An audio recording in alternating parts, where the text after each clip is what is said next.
సీట్లు వచ్చినా ఆశ్చర్యం అయితే లేదు. 10 నుంచి 12 కూడా మినిమం రావచ్చు. సో ఓవరాల్గా ఇక్కడ ఏంటంటే కూటమిలో కూడా టీడీపీ పెర్ఫార్మెన్స్ చాలా బాగుంది. ఓవరాల్గా అంటే టీడీపీ వీళ్ళ మద్దతు లేకపోయినా కూడా గవర్నమెంట్ ఫామ్ చేస్తుంది. ఎందుకంటే ఆల్రెడీ ఇప్పటి వరకు టీడీపీ చూస్తే 52 వాటిలో లీడ్లో ఉంది. సో 52 అంటే మంచి నెంబర్ కదా. 88 కావాలి. ఇప్పుడు టీడీపీ 52లో ఉంది, మిగతా 10 ఉన్నాయి. కాంగ్రెస్ బీజేపీ అండ్ జనసేన కలిపి 10 లీడ్లో ఉన్నాయి. ఇదేమో 52 లీడ్లో ఉంది. అది ఇప్పుడు 54కి వచ్చింది. సో మనం చూస్తే వైసీపీ అక్కడే ఉంది, 11లోనే ఉంది. పెరుగుకుంటూ వెళ్తున్నాయి. 60 నుంచి 64కి వెళ్ళిపోయింది, 65కి వెళ్ళిపోయింది టీడీపీ కూటమి.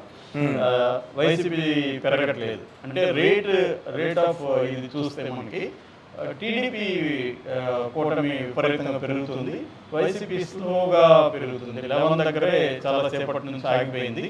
సో ఈ ట్రెండ్ చూస్తూ ఉంటే మాత్రం క్లియర్గా టీడీపీ కూటమి బ్రహ్మాండమైన మెజార్టీతో గెలుస్తుంది. ఇప్పటి వరకు 65 టీడీపీ కూటమి మెజార్టీలో ఉంది. ఇటు పార్లమెంట్ తీసుకుంటే ఇంకా మనకి రాలేదు పార్లమెంట్, ఎందుకంటే అది పెద్ద ఎక్కువ ఓట్లు ఉంటాయి కాబట్టి దానికి ఎక్కువ టైం పడుతుంది. సో అది ఇక తెలంగాణ కూడా మనం చెప్పుకోవాలి. ఇందాకే నేను చూసాను, తెలంగాణలో హైదరాబాద్లో మాధవీలత లీడ్లో ఉందని వచ్చింది. అదే కొంత ఆశ్చర్యమే. ఎందుకంటే ఎవరు కూడా ఏ ఎగ్జిట్ పోల్ కూడా గెస్ చేయలేదు. ఇప్పటి వరకు అయితే మాత్రం కాంగ్రెస్ బీజేపీ పోటాపోటీగా ఉన్నాయి. మొత్తం 15 నియోజకవర్గాల్లో లీడింగ్ గురించి మనకు వార్తలు వస్తే అందులో మన మాధవీలతను దాటేసింది. ఇప్పుడే ఎంఐఎం లీడ్లోకి వచ్చింది, మాధవీలతను దాటి. ఇటు కాంగ్రెస్ 7 స్థానాల్లో లీడ్లోకి వచ్చింది, ఇటు బీజేపీ కూడా 7 స్థానాల్లో ఉంది. అంటే క్లియర్గా బీజేపీ కాంగ్రెస్ మధ్య పోటీ కనబడుతుంది. బీఆర్ఎస్ ఇప్పటి వరకు అయితే బోని చేయలేదు. మామూలుగా దాదాపు వచ్చిన అన్ని ఎగ్జిట్ పోల్స్ కానీ ప్రీ పోల్స్ కానీ బీజేపీకి బీఆర్ఎస్కి 0 నుంచి మ్యాక్సిమం 2 ఇచ్చాయి. సో ఈవెన్ కేసీఆర్ కూడా ఏమన్నాడంటే మేము ఎగ్జిట్ పోల్స్ని పట్టించుకోము, ఒకడెవడు మాకు 11 ఇచ్చాడు, 11 వస్తే పొంగిపోయేది లేదు, 1 వస్తే కుంగిపోయేది లేదు అన్నారంటే వాళ్ళు కూడా ప్రిపేర్ అయి ఉన్నాడు. సో రిజల్ట్ కూడా దానికి తగినట్టే ఉంది. యాక్చువల్గా చాలా మంది ప్రొజెక్ట్ చేసింది బీజేపీ నెంబర్ 1లో పొజిషన్ ఉంటుంది, కాంగ్రెస్ సెకండ్ పొజిషన్ ఉంటుందని. కానీ మనకి ఇక్కడ రిజల్ట్స్ చూసుకున్నప్పుడు ఈక్వల్గా ఉన్నాయి బీజేపీ కాంగ్రెస్. ఇది కొంత రేవంత్ రెడ్డికి సంతోషకరమైన వార్త అని చెప్పొచ్చు. ఈ ట్రెండ్ కానీ ఇట్లాగే కొనసాగితే, ఎందుకంటే రేవంత్ రెడ్డి కాంగ్రెస్ పెర్ఫార్మెన్స్ బాగుంటే ఆయన పదవికి డోకా ఉండదు, ఆయన స్థిరపడిపోతాడు. సో లేదంటే కాంగ్రెస్ బాగా తగ్గిందంటే మాత్రం ఇబ్బంది అవుతుంది. నిజానికి కేసీఆర్ గట్టి ఫైట్ ఇచ్చాడు, లేటుగా మొదలైంది కానీ ట్రై చేస్తాడు ఆయన మ్యాక్సిమం, బట్ అది సరిపోలేదు. బీఆర్ఎస్ ఎంత కోల్పోయిందో ఆ బీఆర్ఎస్ ఓట్ అంతా కూడా బీజేపీకి షిఫ్ట్ అయిపోయింది అనమాట. అది నేను చాలా వీడియోలో కూడా నేను అనాలిసిస్ చేసినప్పుడు చెప్పాను. అదే ఇక్కడ కనబడుతుంది మనకి. సో ఏదేమైనా బీజేపీ ఆశించిన స్థాయిలో అయితే పెర్ఫార్మెన్స్ లేదు ఇప్పటి వరకు చూస్తే. ఈక్వల్గా ఉంది, బీజేపీ కాంగ్రెస్ ఈక్వల్గా ఉన్నాయి. సో ఇది బేసిక్గా. ఇటు ఎన్డీఏ ఇండియా కూటమికి సంబంధించి ఇండియా కూటమి స్లోగా పెరుగుతుంది. ఇండియా కూటమి 204కి వచ్చింది, ఎన్డీఏ 279కి వచ్చిందన్నమాట. అట్లాగే మనకి ఇప్పుడు అక్కడ అసెంబ్లీలో ఆంధ్రప్రదేశ్ అసెంబ్లీ చూస్తే 83 లీడ్లో వచ్చాయి.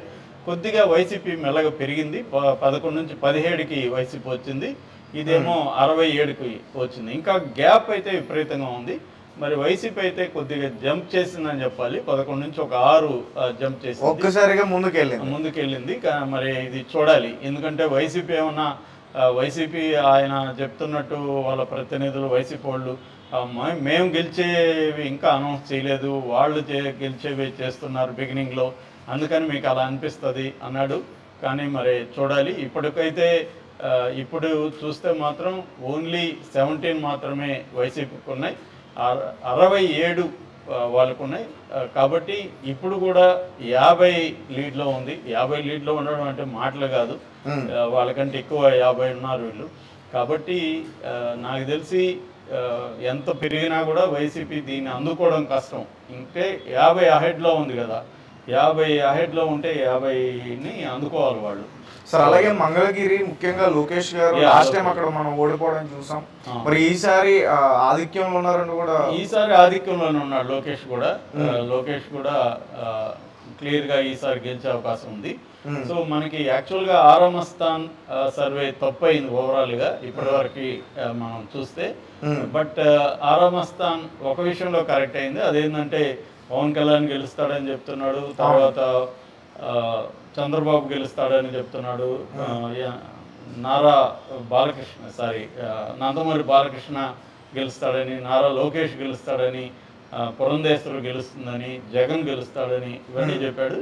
అది కరెక్ట్గానే ఉంది. జగన్ లీడ్లో ఉన్నాడు, తర్వాత పురంధేశ్వరి లీడ్లో ఉంది, లోకేష్ లీడ్లో ఉన్నాడు, పవన్ కళ్యాణ్ లీడ్లో ఉన్నాడు. సార్ అలాగే ఆరామస్థాన్ ముఖ్యంగా ఈ వైఎస్ఆర్సీపీ ఎవరైతే ఉన్నారో ఇప్పుడు మంత్రులుగా రోజా కానీ, నాని గారు కానీ, వల్లంనేని వంశీ కానీ, వీళ్ళందరూ కూడా మాక్సిమం ఓడిపోయే అవకాశాలు ఎక్కువ ఉన్నాయి అన్నాడు. ఇప్పుడు మనం చూసుకుంటే కనిపిస్తుంది వాళ్ళందరూ కూడా వెనకంజలో ఉన్నారు. ఇప్పుడు క్లియర్గా మనకి ఇప్పటికి కూడా గోరంట్ల చదువుతో స్టార్ట్ అయింది, ఆయన లీడ్లో ఉన్నాడు. ఆ తర్వాత రోజా దీంట్లో ఉంది, రోజా ఓడిపోయే కండిషన్లో ఉంది. అక్కడ భానుప్రకాష్ లీడ్లో ఉన్నాడు.